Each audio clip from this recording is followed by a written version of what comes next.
Многие фотолюбители сегодня считают, что зеркалки это такой анахронизм, это пережиток старины какой-то, и что сегодня нужно снимать исключительно на беззеркальные камеры. Прошлый обзор я посвятил 5 лучшим зеркалкам, которые сегодня вы можете купить на вторичке, лучших с точки зрения цены и качества, то есть по хорошей цене вы получаете хороший функционал. Но многие были недовольны тем, что опять ты говоришь про зеркалки, мы хотим про беззеркалки, за беззеркалками будущее. Я вас услышал. Второй обзор. Говорим про 5 лучших беззеркальных камер. Зеркальные камеры на вторичном рынке имеют ряд преимуществ над беззеркальными камерами, но и беззеркалкам есть чем ответить. Про преимущества зеркалок мы говорили в прошлом видео. Сегодня давайте про то, чем беззеркалки превосходят зеркальные камеры и почему, возможно, вам стоит посмотреть на беззеркальные системы. Компактность и легкость – одно из преимуществ беззеркальных систем.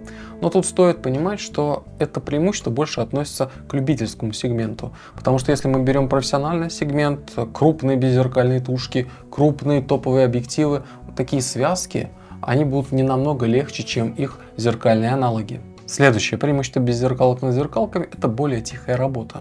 Достигается за счет того, что, во-первых, нет зеркала, то есть ничто у вас не хлопает в корпусе. Ну и во-вторых, конечно, у многих беззеркалок неплохо реализован режим тихой съемки, то есть съемки с помощью электронного затвора. Соответственно, даже на многих моделях можно спокойно фотографировать в абсолютно беззвучном режиме. Третье преимущество – это выбор оптики, которую вы можете устанавливать на фотоаппарат через переходники. Вы можете смотреть, по сути, все что угодно. У беззеркалок очень маленький рабочий отрезок, и к ним подойдет огромное количество разнообразной оптики. То есть, если на зеркалке у вас нет возможности поставить под резьбу, например, М39 оптику, то на беззеркалке вы спокойно эту оптику для дальномерных камер устанавливаете. У нас был как-то на обзоре Юпитер 8, и вот подобные объективы, они будут работать без проблем. К тому же, вот если у вас камера Canon, вы можете установить на нее какую-нибудь оптику с Nikon F, с Canon FD, это старый байонет каноновский от пленочных камер, который не будет нормально у вас работать на, соответственно, байонете EF, но на байонет RF вы спокойно можете эту оптику использовать и так далее и тому подобное. Соответственно, никаких проблем с мануальщиной под резьбой М42 у вас не будет, Гелиус, Такумары, Carl Zeiss, все будет нормально работать. Выбор действительно огромный для тех, кто любит экспериментировать, для тех, кто любит подключать неродную оптику к своему аппарату. Электронный видоискатель – очередное преимущество беззеркальных камер.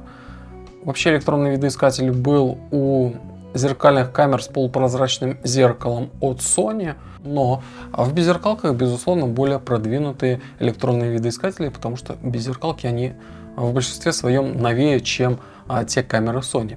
И электронный видоискатель имеет ряд преимуществ над оптическим. Безусловно, мы с вами говорили, что у оптического есть свои преимущества. В прошлом видео я про это рассказывал. Но что касается электронного, он позволяет вам, например, снимать видео с использованием видоискателя. Это то, что вы не можете делать на зеркальной камере. Достаточно удобно. Плюс вы видите через электронный видоискатель картинку, которая у вас получится в итоге, когда вы нажмете кнопку спуска затвора. То есть, если через оптический вы видите реальную картинку, то электронный уже может вам показывать итоговый результат, что тоже очень удобно. Добавьте к этому то, что вы можете, по сути, на электронный видоискатель выводить все что угодно, различные зебры, фокус-пикинги и так далее. То есть все, что вы можете выводить на обычный экранчик, вы можете перенести и в видоискатель, различные гистограммы и прочее, если вам это нужно. Соответственно, удобнее фокусироваться вручную с помощью мануальной оптики, тоже через электронный видоискатель, чем через оптический. У электронного видоискателя много преимуществ, и если в вашей беззеркальной камере стоит хороший электронный видоискатель, то вы ими сможете воспользоваться. И последнее преимущество заключается в том, что на беззеркальные камеры удобнее снимать видео, и в принципе они чаще всего видео записывают лучше. Гораздо больше беззеркальных камер есть, которые ориентированы именно на процесс видеосъемки, поэтому если вы, например, выбираете зеркалку, то это чаще всего все-таки про фотографию. Беззеркальную камеру можно подобрать исключительно под видеосъемку, например. Первая камера, которую я могу рекомендовать, это Sony A6000. Крайне компактный аппарат в легком корпусе. Не очень новая модель, потому что с момента, как она вышла, линейка достаточно сильно обновилась. Были и A6100, A6300, A6500, A6600, A6700. Много камер уже вышло в этой линейке после A6000, но A6000 до сих пор является неплохим вариантом с точки зрения соотношения цены и качества, чтобы войти в систему Sony E. Безусловно, камера подойдет больше для фотосъемки. Видео вы тоже можете, в принципе, снимать, но, скорее всего, для этого, если вам именно видео интересует, нужно посмотреть что-то более свежее от Sony. Тем не менее, если вы хотите войти в систему Sony, хотите работать с оптикой от Sony или просто использовать их BN для подключения сторонних каких-то объективов, вы все это можете начать делать с помощью камеры Sony A6000. Что касается плюсов этой камеры, очень хорошая матрица от Sony на 24 мегапикселя с отличными показателями с точки зрения шумов на высоких ISO, с точки зрения динамического диапазона. Аппарат сам по себе Sony A6000 очень шустрый, может снимать до 11 кадров в секунду, соответственно, с серийной съемкой тоже у него проблем особых нет. Цены все, безусловно, смотрите на тех ресурсах, на которых вы привыкли камеру покупать. Сегодня я их не буду называть, сами цены, потому что они слишком стремительно меняются. Но по соотношению цены и качества Sony A6000, безусловно, один из лучших аппаратов беззеркальных, которых вы сегодня можете купить. Для кого же эта камера подойдет? Прежде всего, она подойдет для новичков, для тех, кто переходит со смартфона, например. Вот есть у вас смартфон, вы получаете там какие-то фотографии, но хотите улучшить качество ваших фотоснимков. Вы можете купить такую камеру, как Sony A6000. Или если у вас была когда-то старенькая зеркалочка Nikon D3100, Canon 600D и так далее, вы хотите получить что-то более современное, вот Sony A6000 вам подойдет. Безусловно, она по современности далека от самых новых решений компании Sony, того же Sony A6700, но тем не менее для тех, кто переходит с чего-то более стареньких зеркалок, все равно это будет большой шаг вперед. Плюс вы сможете залезть опять же в систему Sony, а в ней достаточно много оптики. Ну и также Sony A6000 может быть интересно тем, кто снимал, например, на зеркалке Canon. Вы можете купить себе автофокусный переходник и, например, вашу старую оптику использовать на камере Sony A6000. Вы получите более свежую камеру, при этом у вас сохранится ваш старый, понятный, привычный парк оптики. Соответственно, Sony A6000 отлично подходит для тех, кто любит всякого рода мануальщину, она спокойно на эту камеру подключается. Ну, об этом я, в принципе, ранее уже рассказывал, когда описывал плюсы беззеркальных систем в целом. Panasonic GH4. Это очень интересный аппарат, который предназначен, конечно, в первую очередь для видеосъемки. Когда он выходил, это был такой своеобразный хит. Профессиональные фотографы даже переключались на эту камеру, снимали с помощью нее коммерческие видео. Соответственно, и новички, которые сегодня могут эту камеру себе позволить, вполне могут зайти с ней на рынок видеосъемки. Могут снимать различного рода коммерческие проекты, могут снимать некоммерческие проекты. В любом случае, если вас интересует видеосъемка и при этом вы не хотите слишком много денег платить за камеру, то GH4 вот на сегодняшний день это то, с чего вы можете начать, и начать весьма неплохо.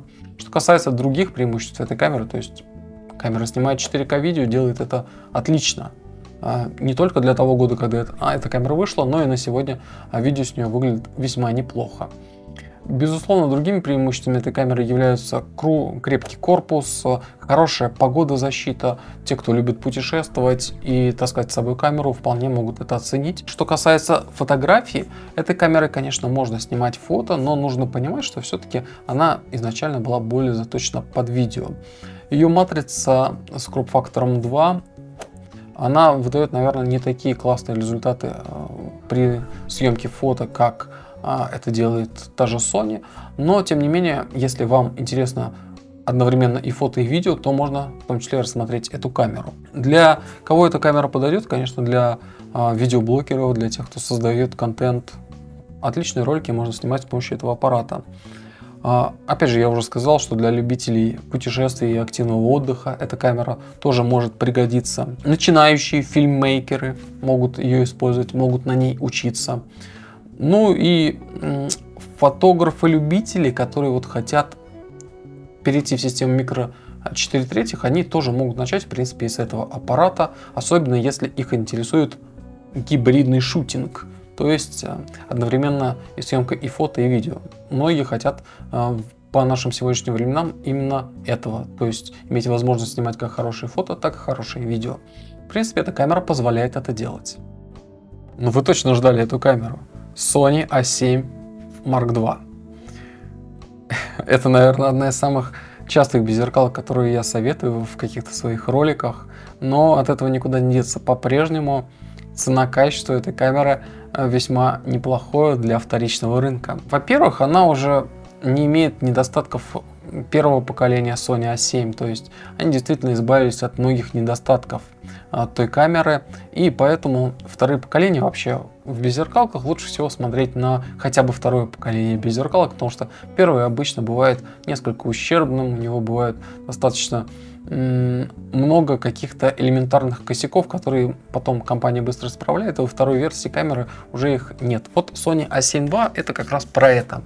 Хорошо снимает фото, хорошо снимает видео, полнокадровая матрица на 24 мегапикселя.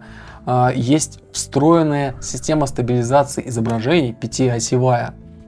Когда эта камера вышла, это было просто вау, считаете. Камера все-таки не новая, но уже с 5-осевой системой стабилизации, соответственно, вы получаете плюсы от всего этого. Более уверенную работу с мануальной оптикой, более уверенную работу с телеобъективами. Просто прекрасно. Ну и, соответственно, видео тоже эта штука может срабатывать, хотя Sony A7 II это больше все-таки про фото, чем про видео.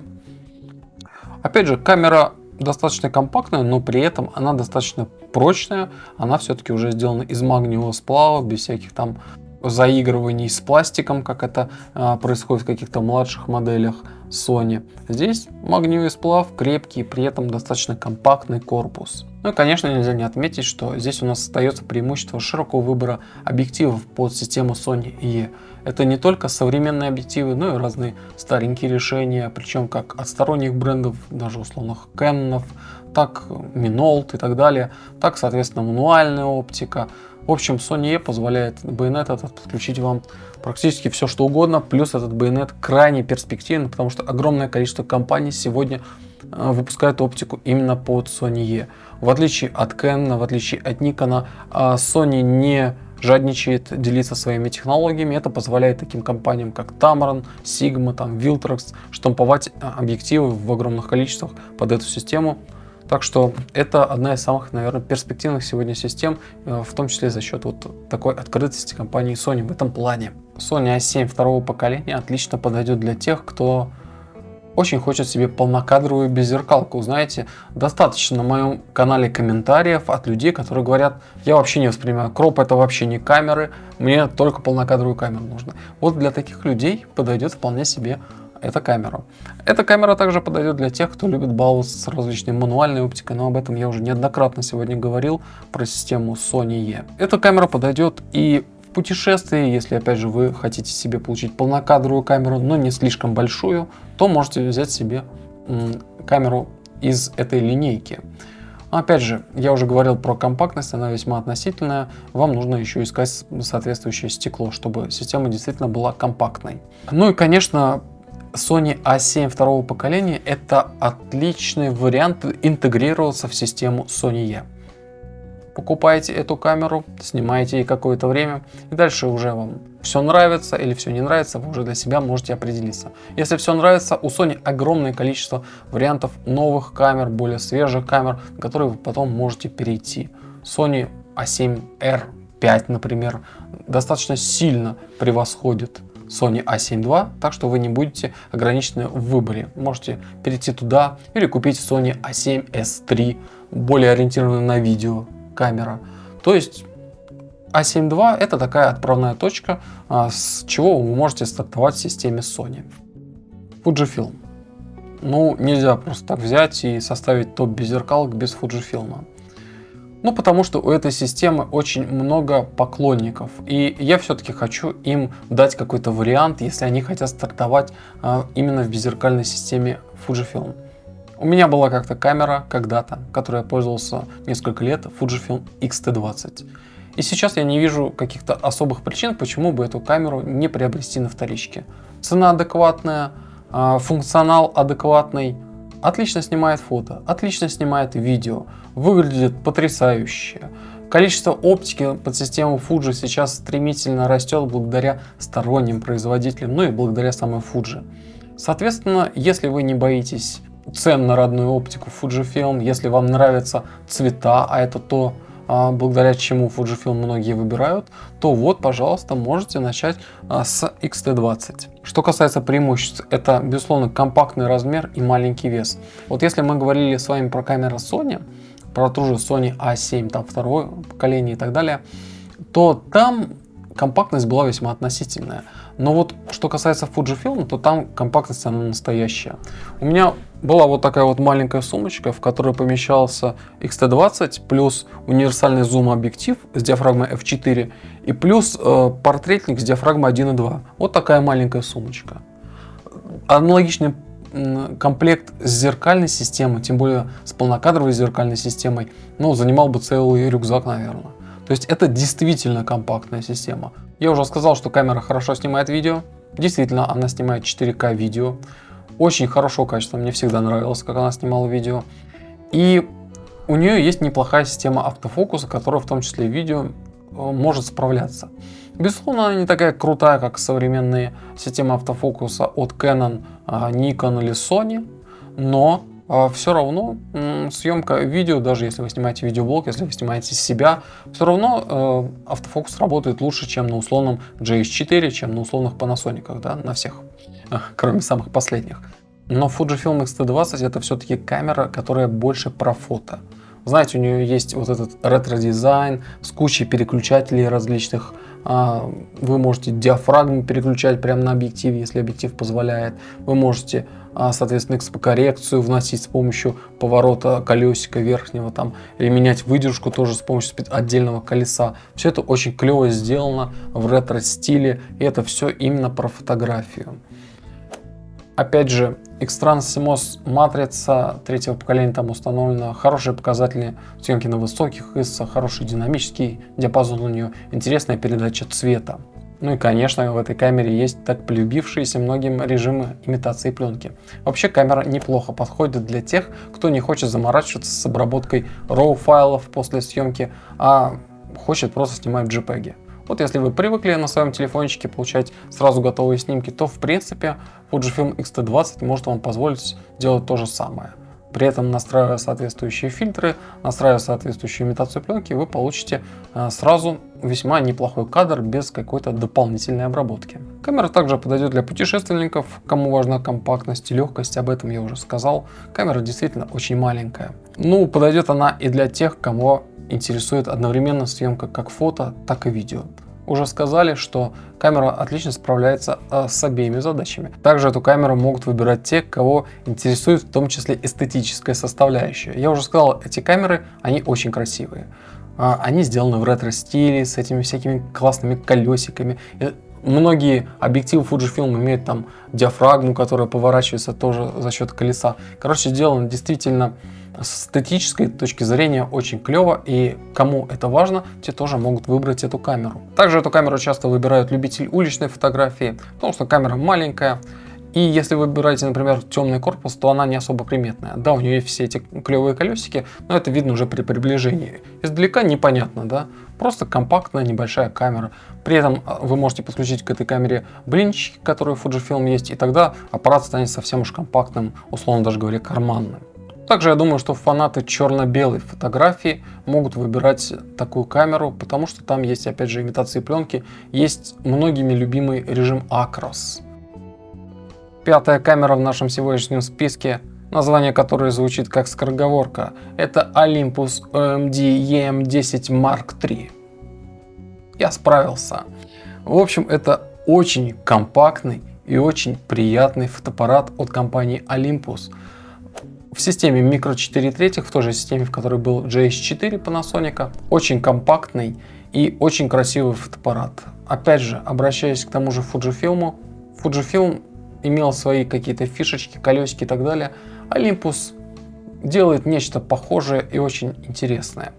Безусловно, сама система чуть более мертвая, чем Fujifilm. Все-таки Panasonic потихоньку уходит из нее, а Olympus, как вы знаете, был продан другой компании, но именно фотобизнес. И, соответственно, уже другая компания, уже не Olympus, выпускает все эти фотоаппараты и новую оптику под них. Тем не менее, достаточно большой рынок вторичный, где вы можете найти под эту камеру достаточно много оптики и различных аксессуаров. Помимо того, что камера компактная и легкая, еще более компактная и легкая, чем Fujifilm, о котором мы ранее говорили, камера красивая, об этом я тоже сказал. Помимо всего этого, у нее есть встроенная стабилизация изображения, тоже пятиосевая, тоже имеется в виду, тоже как на Sony A7 второго поколения, но, например, на Fujifilm не было встроенной стабилизации, а здесь она есть, еще и пятиосевая матричная стабилизация. Отлично она работает, отлично помогает тем, кто снимает фото или видео на эту камеру. Неплохая система автоматической фокусировки в камере установлена, видеокамера снимает 4К. В общем, со всех точек зрения это очень приятный фотоаппарат, и его можно сегодня найти за весьма неплохую цену. Для кого эта камера подойдет? В первую очередь для начинающих фотографов, которые ищут себе компактный и легкий фотоаппарат. И систему в целом, потому что объективы на эту камеру тоже очень компактные. Во-вторых, камера неплохо подойдет для путешественников, она не защищена от пыли и влаги, достаточно как ее там старшие братья, но она компактная, не очень дорогая, и если компактность это ваше, так сказать, требование к камере, то вы можете вполне выбирать себе AMD EM10 Mark III.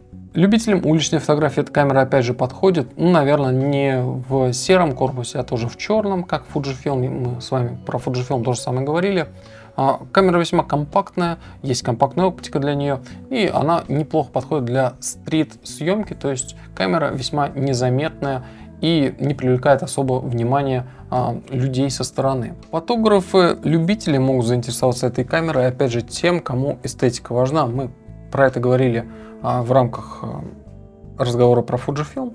Здесь все то же самое. Камера маленькая, красивенькая, и тем, кому нужна эстетическая составляющая, могут опять же выбирать этот фотоаппарат. Это были 5 беззеркальных камер, которые я вам на вторичке могу рекомендовать. С точки зрения соотношения их цены, функционала, цены качества, они весьма неплохо смотрятся даже на сегодняшний день. А какие камеры нравятся вам? Давайте так, кто досмотрел ролик до этого момента, напишите ну хотя бы одну камеру, которую вы могли бы рекомендовать другим людям, которые смотрят этот ролик или читают комментарии под ним. Возможно, это будет кому-то полезно. Возможно, вы сможете порекомендовать что-то действительно интересное, чего в этом обзоре я не смог охватить. Ну а на этом сегодня все. Спасибо за внимание. Обязательно подпишитесь на канал и обязательно следите за выходом новых роликов. До скорых встреч. Делайте правильный выбор.